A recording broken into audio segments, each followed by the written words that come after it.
Alors quand vous arrivez sur PowerPoint pour créer une newsletter, l'idée c'est de créer une newsletter qui est en format portrait et pas en format paysage. Donc là vous voyez bien que sur les diaporamas de PowerPoint vous êtes en format portrait, donc vous allez paysage pardon, donc vous allez dans conception, taille des diapositifs, et là vous allez dans personnaliser la taille.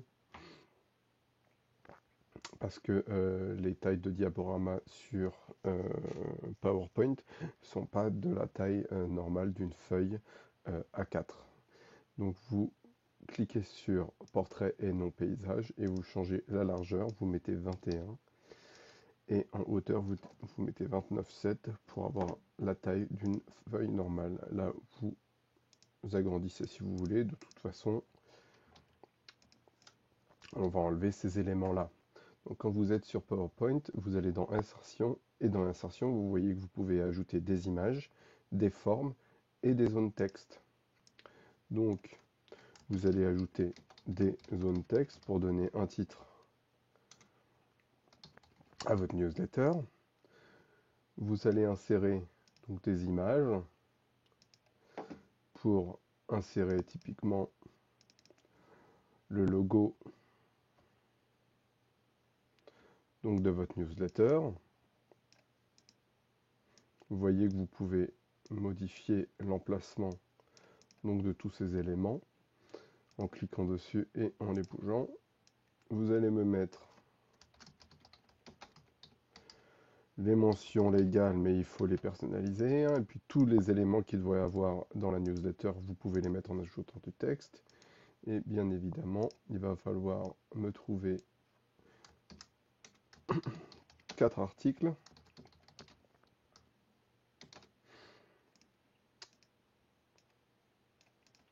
avec une image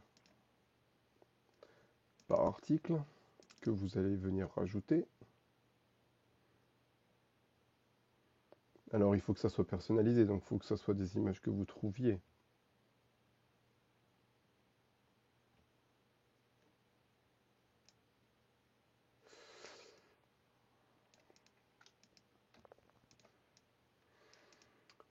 Là, vous allez venir rajouter donc le texte qui résume l'article.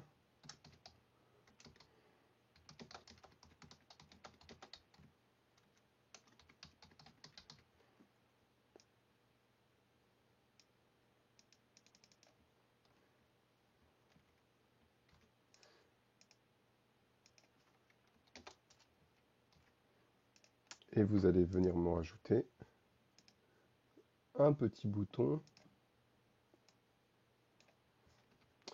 Donc en insérant une forme,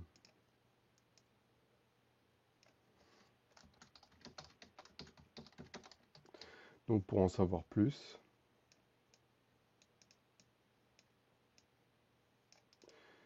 Et quand vous cliquez droit, vous voyez que vous pouvez rajouter un lien. Et donc vous rajoutez le lien de l'article que vous avez trouvé pour en faire une forme cliquable. Et donc vous répétez ça.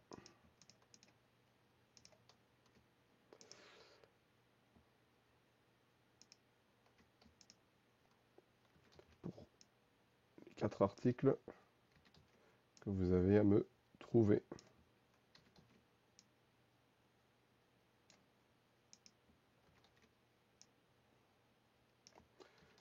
Et alors vous n'êtes pas du tout obligé